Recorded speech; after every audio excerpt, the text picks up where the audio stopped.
Oh, that's neat. Who did that? Did you do that? You did that. I did that koala? Yeah, sure.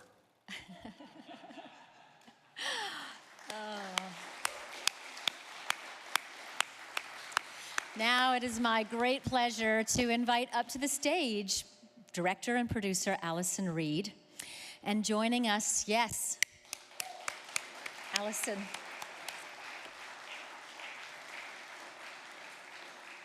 What an accomplishment. What an accomplishment.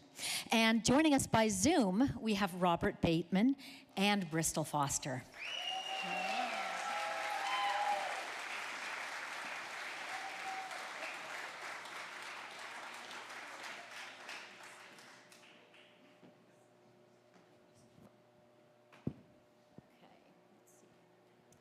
Wow. What an accomplishment. What a piece of art that film is, and the art of adventure. What a fantastic title for it. It's just, I love this film so very much. I love how you've tied in the adventure, the journey, the personalities of these two fantastic artists and their art and skills. So congratulations, what a wonderful work. Tell me, where did you come to the story?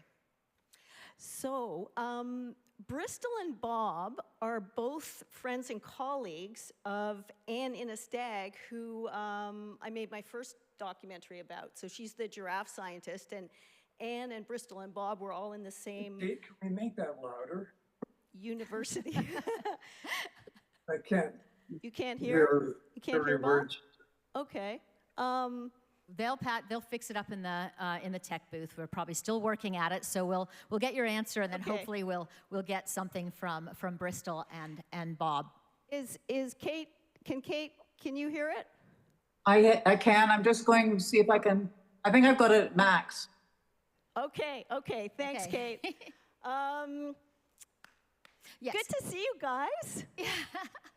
Good to see you too. Bristol and Bob are in Salt Spring Island, down the road from each other. Yeah, where we shot that beautiful How film. lovely. Yeah. Okay, so you were saying, how did you find So they were come all upon the story? at University of Toronto together.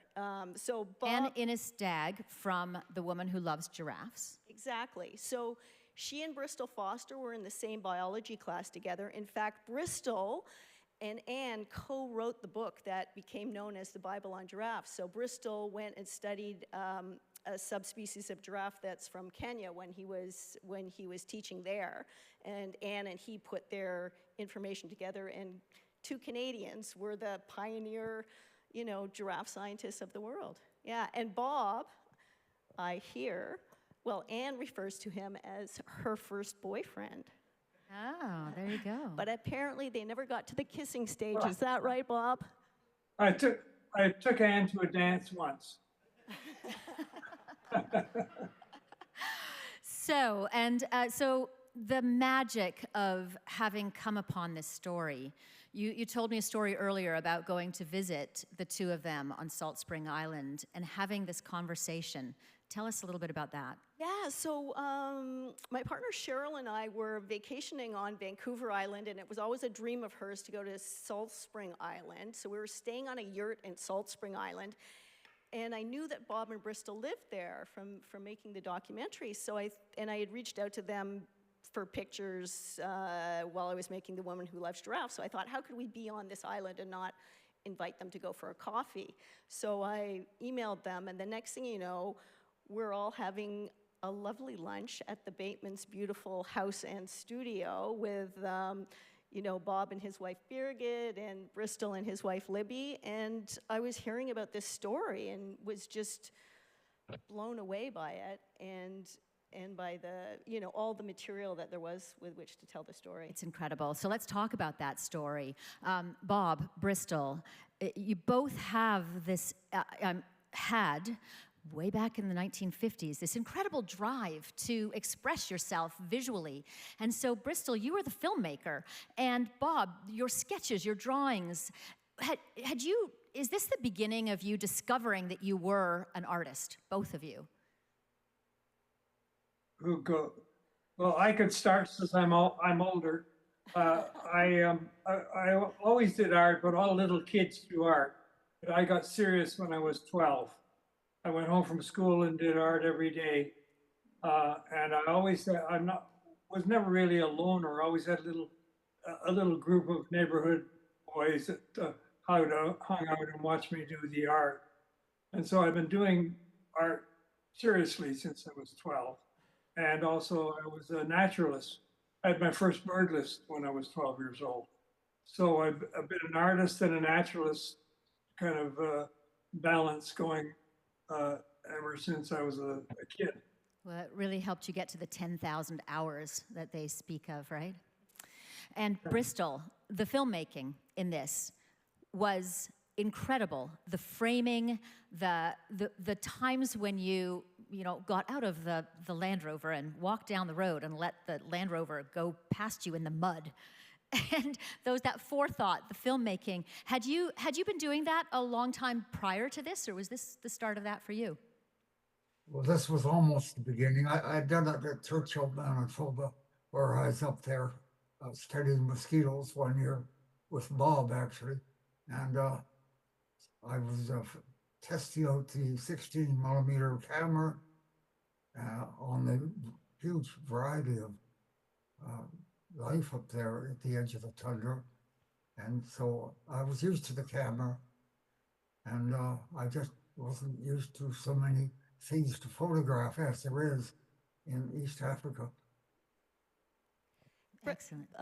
Bristol actually lectured with this. So he cut this, of course, there was no sound with the film, but Bristol, is this right? You lectured with the Audubon Society with parts of this film? Well, this film was put into we edited it to an hour-long movie, and I showed that a movie from Quebec City to Oklahoma to all over North America, and for the Audubon Society. Yeah. Fantastic. So I would say, like, this film is 68 years in the making. So Bristol started shooting it 68 years ago. And, over the decades, I have lots of other filmmakers to thank for, collecting footage of them. And, I've just been on board for the last 4 years. So it's Fantastic. a long time in the making. Now, I'm going to turn to the audience in a moment, so get your questions ready. But one more question for the two of you. This film premiered in Vancouver just a couple of weeks ago, and a month ago, somewhere in there. How was it seeing this film with a live audience? You were there, were you not? And how did it feel? Oh, we were there, for sure. How was it to see this footage, to see that everything come together this way? I think we were blown away. It was a great pleasure seeing the reaction of the audience. Oohing and awing or laughing at the right places. Because Bristol put the film together so well. It elicited emotion and pleasure from the audience, and that was fun to be present at. Yes, lovely. Actually, And to redo the grizzly torque, how incredible to tie that all in. What a beautiful package. Let's turn to the audience, see if anybody out there has got a burning question. Sorry, do not see any hands flying up. Anybody? Oh. Janice has one. Oh, yes, back there.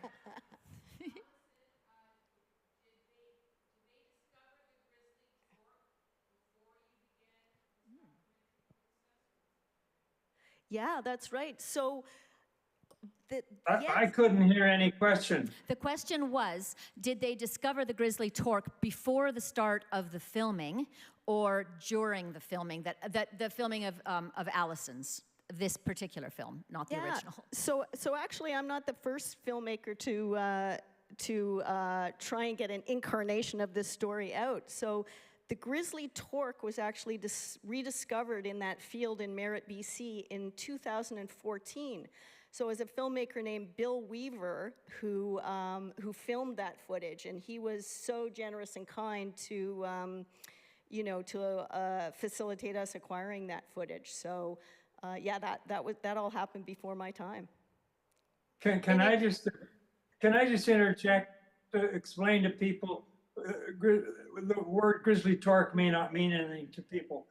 That's the name we gave the Land Rover, and we got the name from Pogo comic strip. Pogo is a very intelligent, almost intellectual comic strip that was all the rage decades ago.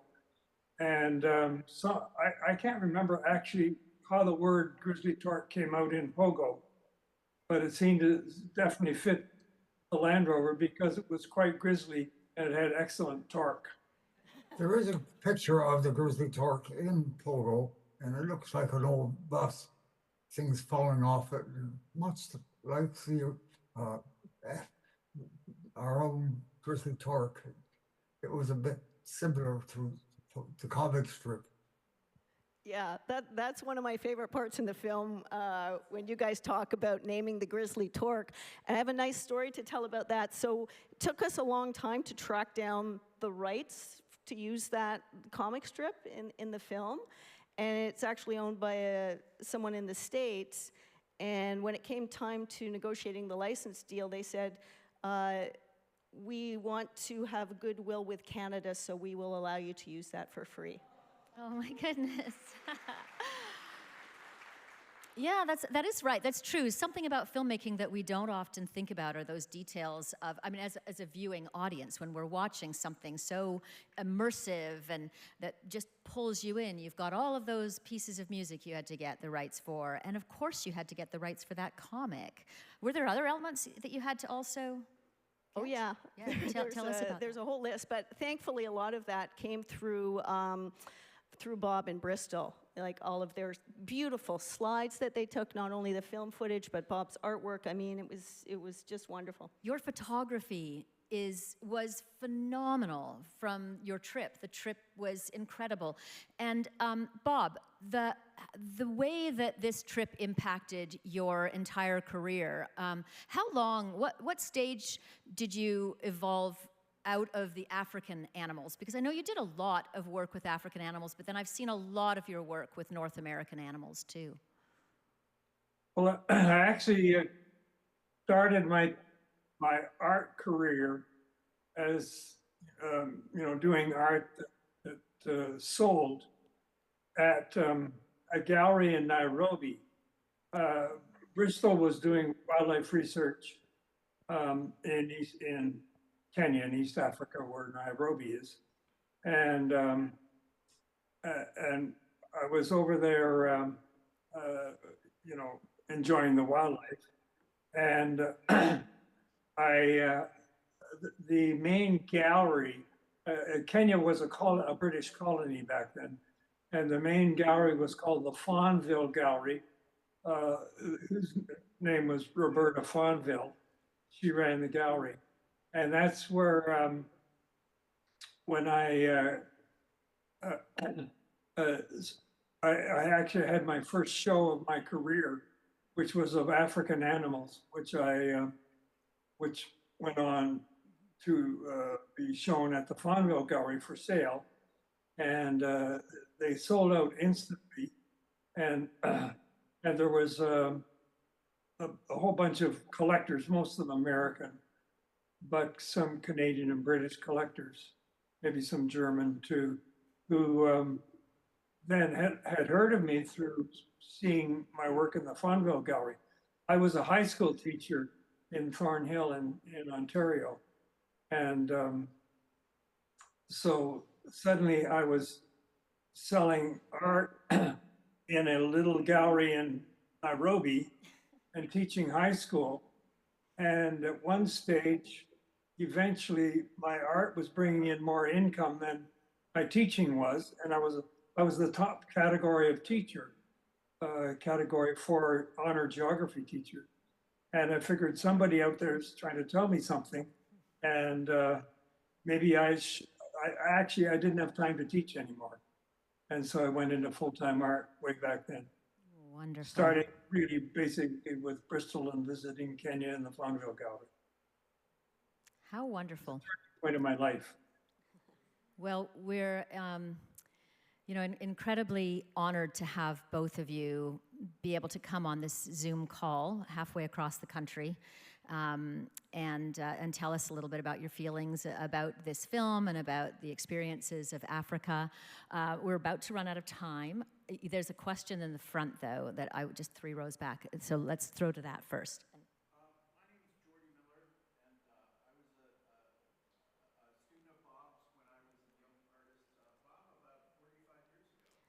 Bob, I'm going to translate before you go on. Bob, this is Jordy Miller, who he was a student of yours about 45 years ago. Really? You'll have to repeat the question because I can't hear it. Yeah, so Jordy Miller is a question. He was a student of yours 45 years ago, and his question, just give me a minute. Oh, I was just going to say that he started me on a path of travel and scuba diving and a lot of things. And you inspired him into a path of travel and scuba diving and art. And I'm going to quit my teaching job tomorrow. What is his name? Jordy Miller. Oh, Jordy Miller, for Pete's sake. Yes, yes. Also a neighbor almost. There And we go. you know who else is here? A guy Is named he there? Leaf. Holy. Leaf. Hi, Jordy. Is Leaf here? Leaf? Yep. Does Leaf mean anything to you, Bob? Leaf? Oh. What's your last name? No, what's it? Leif The last name of Harrelson. Leif, it's Leif Harmson. Leif Harmson. I think there's a Well, delay. these lovely connections is so wonderful. We are running out of time, though, and we got a movie after this, so we have to keep on moving. Thank you so much for being here. Once again, another round of applause for this incredible film. Yes. And this film is eligible for the Old Oak Audience Choice Award, so please vote on your way out. And Allison's going to be here for a little while, so you can catch her out in the Filmmaker Lounge or the Sponsors Lounge. And so thank you so much for joining us today. Thank you.